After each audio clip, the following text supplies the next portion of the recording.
Всем привет, с вами Smart Библиотека 203, и это наша постоянная рубрика «Встречаемся с Smart». И сегодня у нас в гостях Галина Кудугутова. Привет, Галя, как у тебя Привет, дела? хорошо. Как настроение? Ну, вообще замечательное весеннее настроение. Ты у нас не в первый раз. Расскажи нашим зрителям о Smart Библиотеке. Ну, это удивительная библиотека, потому что она первая в Якутске с таким уровнем оснащения. И когда я пришла сама впервые и привела сюда своего ребенка, нам, конечно же, очень понравилось. Во-первых, приходить нужно в такую библиотеку, где тебе комфортно. И мне поэтому вот Smart очень нравится. Спасибо. Наш выпуск сегодня посвящен декаде Общероссийского дня библиотек. И Галина у нас сотрудник Национальной библиотеки Республики Саха-Якутия. Небольшая информация о работе смарт-библиотеки. Абонемент библиотеки работает в дистанционном режиме. Заказ книг осуществляется через сайт централизованной библиотечной системы или по номеру 31 85 80. Галя, назови последние 3 книги, которые ты прочла. Ой, это так сложно, потому что я параллельно читаю всегда несколько книг. И читаю легкую литературу. В последнее время читаю очень много детской литературы. И что-нибудь сложное.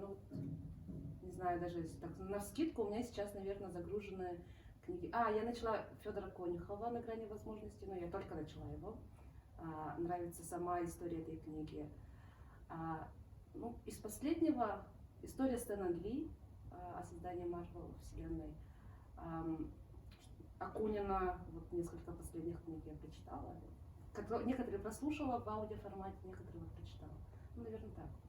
Вот какие книги ты бы посоветовал нашим зрителям, вот именно твои рекомендации вообще в общем? Хотя бы 3. Да, очень рекомендую вам Ольгу Громову «Сахарный ребенок». Это такая интересная, очень тяжелая история девочки, которая в послевоенные годы лучше вам самим почитать.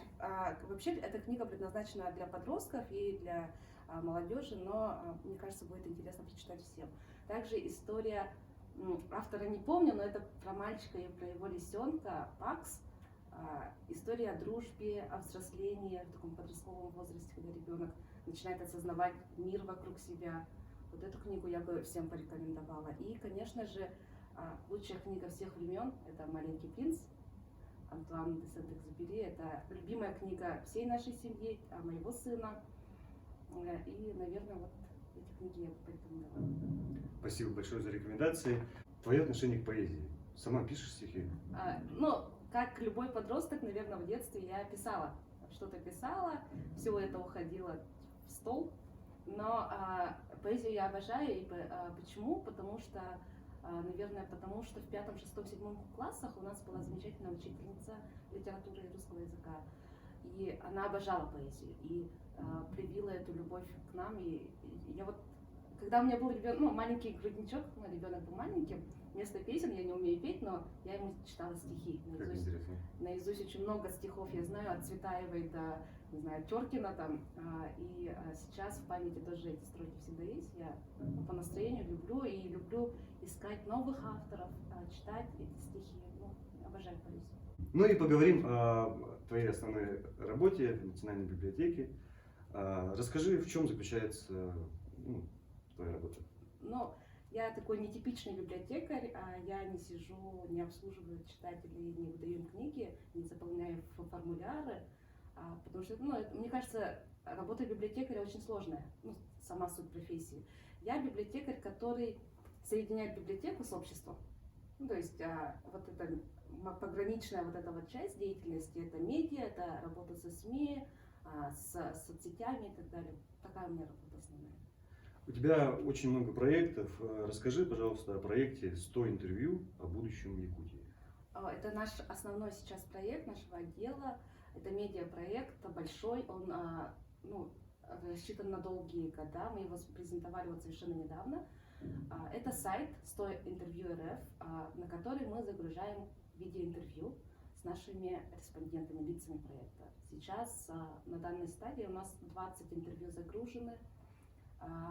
Впереди еще 80. Список мы не обнародуем. Мы как авторы, инициаторы проекта наш проект поддержан очень сильно Государственным собранием в лице Петра Васильевича Губелева. И мы к 2022 году завершим вот эти съемки. Далее будет на основе этих интервью издана электронная книга. Мне кажется, это будет такое послание будущим поколениям через 100 лет, как Платон Аюнский в свое время написал «Великий столетний план». Вдохновляясь этим планом Аюнского, мы вот создаем такое наше коллективное послание будущим поколениям. Здорово. Также у тебя есть проект «Сила книги». Расскажи о нем. Это общий библиотечный такой проект, да, это инициированный Национальной библиотекой 2 года назад, уже 3 года назад.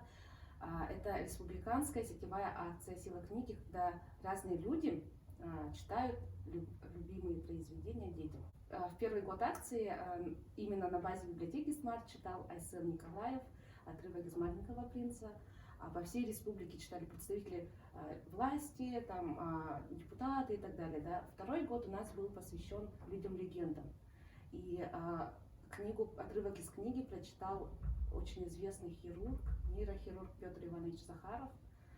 По республике читали также разные представители разных профессий. Это люди-легенды, это представители, там, воевавшие в Великой Отечественной войне и так далее. В этом году наша тема посвящена году науки и технологий, году здоровья. И поэтому в этом году у нас будет молодой ученый читать отрывок из любимого произведения. Именно 27 мая, в Общероссийский день библиотек. Лично меня очень заинтересовали ваши подкасты на Яндексе. Расскажи подробнее о этом проекте. Подкасты делает наш отдел совместно с Союзом писателей Якутии в лице Натальи Харлампиевой. Она у нас автор, идейный вдохновитель, ведущий этих подкастов. На якутском языке в основном они. Наталья Харлампиева говорит о писателях, о поэтах якутских, или иногда бывают беседы с писателями. Наш отдел обрабатывает эти подкасты, потом загружает на платформу Яндекс.Музыка. Сейчас, на данный момент, у нас уже 34 подкаста загружено, и мне кажется, судя по статистике Яндекса, прослушивание этих подкастов идет. И мне кажется, уникальность в них в том, что это подкасты на якутском языке и о якутской литературе. Ну и ты работаешь, ведешь колонку в журнале «Журфикс». В апреле там немножко вышло. Ты был одним из героев этой рубрики. Вот, расскажи о своей работе в «Журфиксе». В журнале большое спасибо Яне Угаровой. Я веду эту рубрику уже 2-й год. Рубрика, она совместно, это по моей работе, по работе библиотекарем. Я продвигаю чтение посредством этого журнала. Рубрика называется «Читают все». И героями этой рубрики становятся абсолютно разные люди. Это и медиаперсоны, и представители каких-то профессий интересных. Музыканты, библиотекари даже есть. Поэтому всегда темы разные, этой рубрики, они всегда совпадают с основной темой журнала, но всегда в этой рубрике мы говорим о книгах. О любимых книгах, о книгах, которые повлияли на становление личности людей, да, моих героев. К июню, к 100-му выпуску Журфикса я собрала 100 книг. Это книги о дружбе, поэтому читайте. Цифра 100 тебя преследует? Да, меня цифра 100 это вот какой-то символ этого года для меня, наверное. Я тут видел однажды, не знаю, ты в курсе, не в курсе, такой, как сказать, микроавтобус, есть такой обклеенный, там, библиомобиль, по-моему, называется. Да? Это наш проект Национальной библиотеки. Он в рамках республиканского проекта «Читаем все» и национального проекта «Волонтеры культуры». В связи с пандемией, да и раньше, наверное, поступило очень много запросов от пожилых граждан, которые не могут позволить себе пойти в библиотеку, выбрать книжки. Некоторые люди даже маломобильные люди, например, да, им сложно прийти в библиотеку, поэтому мы запустили такой проект, он стартовал в январе этого года. Это доставка книг. Это доставка книг. Мы просто обклеили наш библиотечный микроавтобус красивыми наклейками, чтобы он выделялся из серого потока, например, да. И 2 раза в месяц мы доставляем книги из абонемента по запросу. Запросы поступают в колл-центр библиотеки. А также Библиомобиль всегда ездит в пансионаты и в дома-интернаты для престарелых и людей маломобильных. Мне кажется, это очень такой, именно сейчас, в период пандемии, период самоизоляции, очень нужный проект нашему городу. Да, благородно. Да. Ну и такие уже более легкие вопросы. Наконец-то, Да, не о работе. Ага. Путешествуешь ли ты? Ну, понятно, что во время пандемии это немножко сложно делать, да? Вообще, какие страны ты посетила? Ну, вообще я не ходок по странам, как оказалось, за всю свою долгую жизнь. Я училась в Финляндии, например, да, в студенчестве, но все, вот честно скажу, но по России я ездила много и по Якутии. По Якутии мне удалось побывать и в арктических улусах, по всей центральной Якутии я могу сказать смело, что поездила. И я обожаю автопутешествия. Самое незабываемое путешествие это было на Байкал с семьей на машине. И мы планировали С Якутска до Байкала? С Якутска до Улан-Удэ, потом по всей вот этой стороне Байкала, бурятской стороне, потом до Аршана и обратно. С ребенком, с мужем, ну было замечательно. И мы хотели повторить такое же путешествие до Горно-Алтайска в прошлом году, но пандемия, ковид, и мы застряли у себя в домике в деревне. Нам повезло, что у нас недалеко от города есть домик в деревне. Это час езды на машине, и домик находится на берегу реки. И мы весь отпуск провели на реке. Это и Ботово, и по Лене мы поездили. И также осенью мы съездили к подножию Верхоянских гор. По горной речке мы поднимались там очень долго на лодке. Это были, ну вот такие путешествия я люблю. Путешествия выходного дня, путешествия на несколько дней. У нас такая семья легкая на подъем, которая быстренько пакует рюкзаки, а сын молча собирается и идет с нами. Назови свои любимые песни. Любимые песни. Ну, у меня вообще плейлист, который всегда со мной, это на 20 часов музыки, скачанных офлайн, чтобы можно было везде послушать. И там совершенно разная музыка. Это может быть Баста, это может быть Каста, а может быть Алсу, Мельница. Ну, самые любимые, это из Мельницы, это Двери Тамерлана, это Волкодав. Обожаю ее вокал, обожаю ее музыку.